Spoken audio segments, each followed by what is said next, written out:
Se você me acompanha por aqui, você sabe que eu criei um podcast chamado Sementes, Raízes e Frutos. Você pode acessar pelo Spotify, Deezer, SoundCloud, e todos os dias eu posto um salmo lá.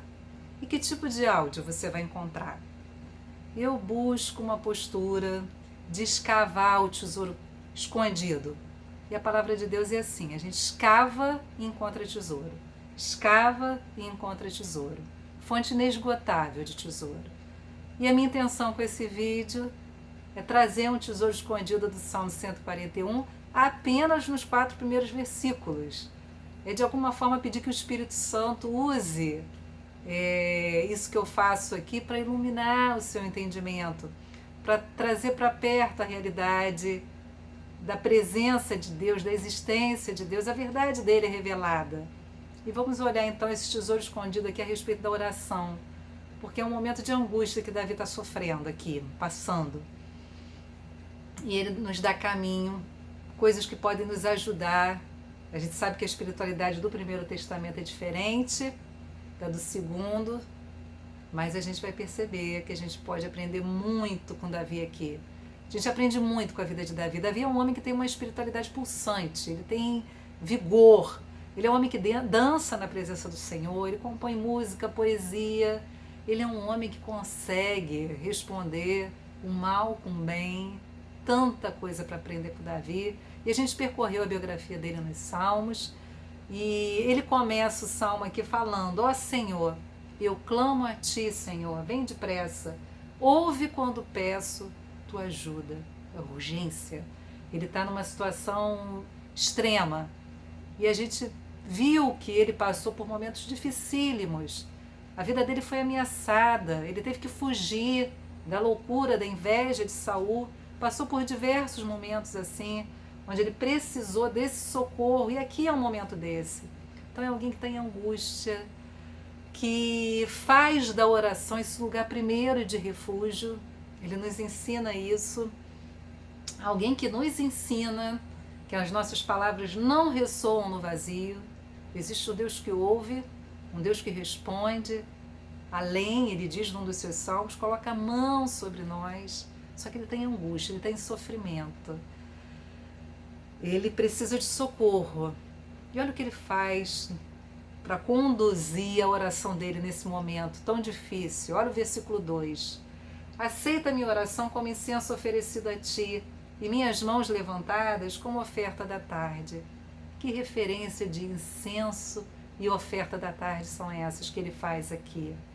A gente precisa entender que nessa espiritualidade, do Primeiro Testamento, do Velho Testamento, do Antigo Testamento, sinais externos são muito importantes. O tabernáculo e depois o templo tem lugares centrais, tem lugar central nessa espiritualidade. E eu vou falar um pouquinho sobre isso. Davi, como eu disse, fugido, escondido, perseguido, distante, um homem para quem essas coisas importam. Distante do quê? Dessa espiritualidade que acontecia no tabernáculo. O que era o tabernáculo? Quando Deus tirou o povo da escravidão do Egito e levou para o deserto, Deus disse que habitaria no meio desse povo. Deus se revela a esse povo. Ele diz como ele vai habitar no meio desse povo e como esse povo pode se aproximar dele. Porque é ele quem revela, é ele quem dá caminho, é ele quem propicia a comunhão entre os homens e ele. E o tabernáculo era essa tenda.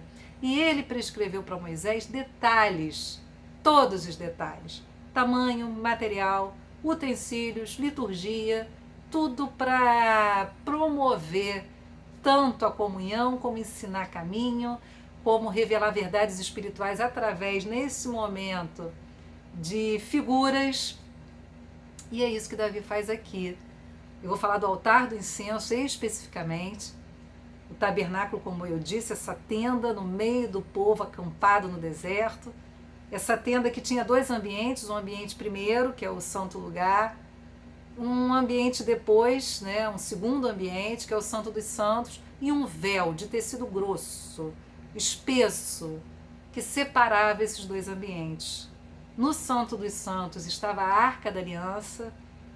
Nesse lugar, apenas uma vez por ano, entrava o sumo sacerdote, e ali, no santo lugar, o sacerdote executava uma série de liturgias. E eu quero falar a respeito do altar do incenso, que ficava exatamente na frente desse véu, né? Do outro lado, a Arca da Aliança, do lado de cá, na frente do véu, o altar do incenso.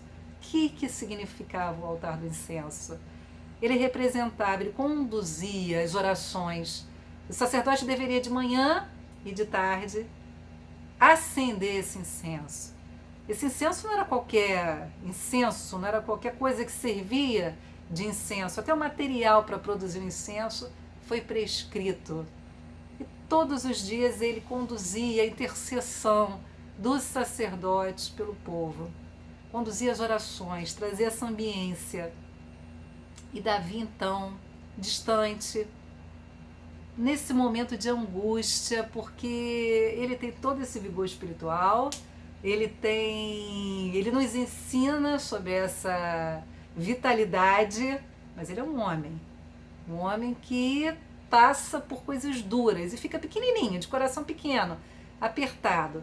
Então, nesse momento de socorro, de grito, de urgência, que ele pede que Deus venha correndo, talvez pareça que as palavras estejam ressoando no vazio. Pode ter sido a sensação dele.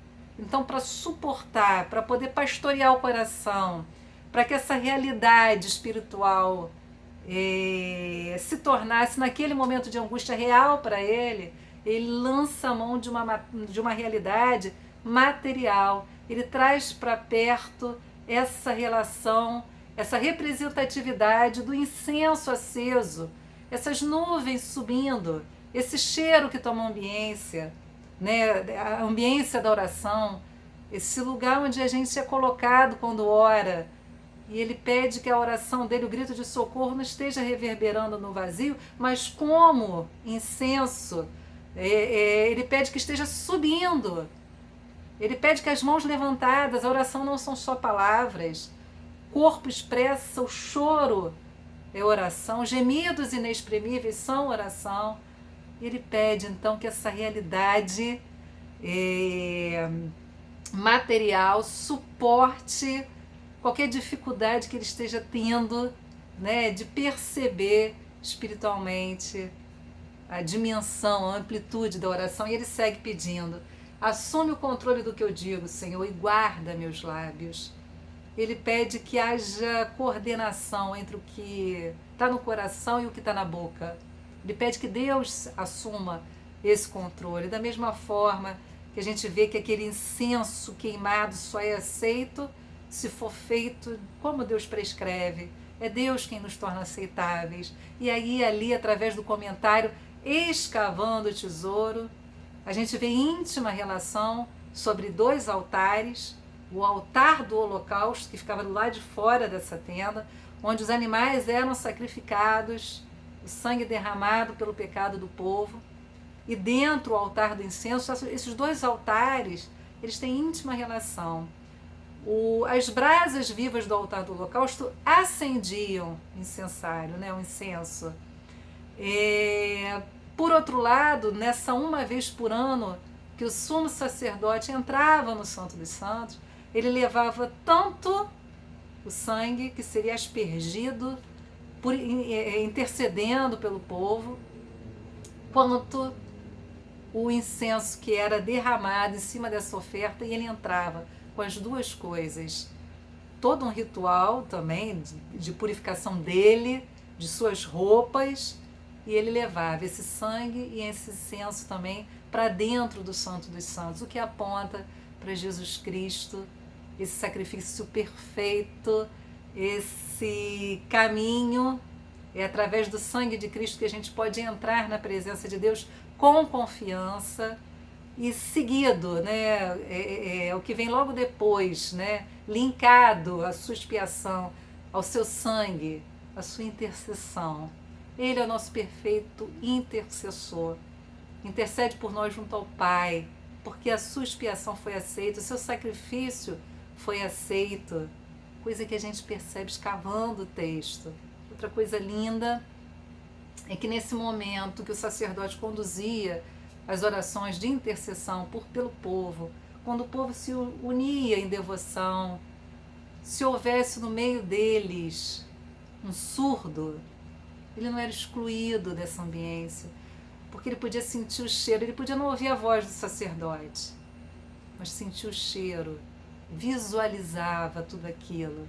Se houvesse um cego, ele podia ouvir a voz e sentir o cheiro, mostrando as diversas formas, né, dinâmica, como a oração é coisa ampla, a amplitude dessa realidade espiritual que acontece quando nós entramos em oração, entramos nessa comunhão íntima com Deus. E ele segue pedindo: não permitas que eu me desvie para o mal ou me envolva em atos perversos. Não deixes que eu participe dos banquetes dos que praticam o mal.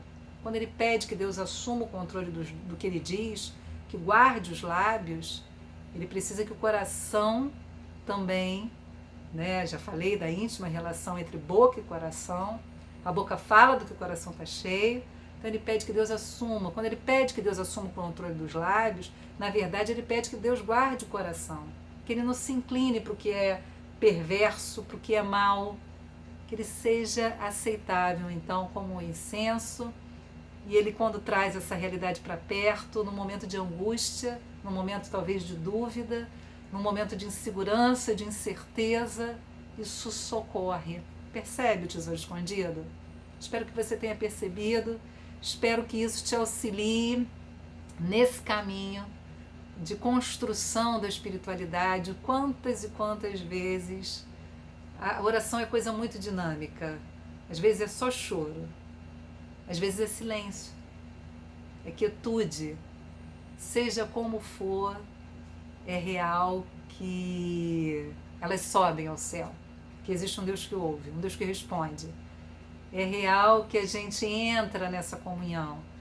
É real que esse Deus que é glorioso, majestoso, poderoso, que domina sobre todas as coisas, se faz presente na nossa casa, no nosso quarto, no nosso interior. Como isso é real, como isso é verdadeiro. E o desejo é que você experimente dessas coisas, que a oração seja uma realidade que você vivencie, que você experimente nesses termos também.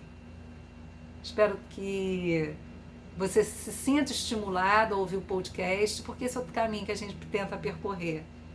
Apenas em 4 versículos, ainda tem o resto do texto, que em outro momento eu volto aqui para falar um pouquinho, que ainda tem mais tesouro escondido. Deus te abençoe.